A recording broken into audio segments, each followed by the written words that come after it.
Sa surveillance video ng CIDG-NCR, makikita ang transaksyon sa pagitan ng mga undercover personnel at dalawang target sa Pasig City nitong Sabado. Nang matanggap na ang mark money, kumilos na ang mga operatiba. Pulis kami ha. Ganang bumalag ha. Huli ang dalawa sa akto habang nagbebenta ng kalibre 45 na baril na may kasamang mga bala at silencer.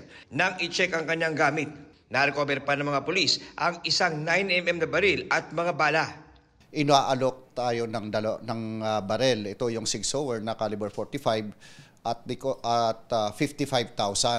So nung chinek natin itong tao na ito, yung subject natin, at the same time yung barel is hindi ito registered sa firearms natin, sa Fed natin dito sa Camp Crame. That's why nagkasa tayo ng bypass operation.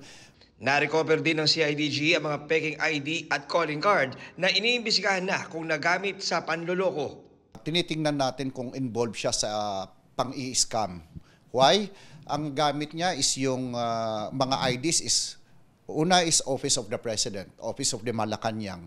Meron pang Interpol at meron din siyang media na ID. So lahat ito is under our investigation, mga false identity ito.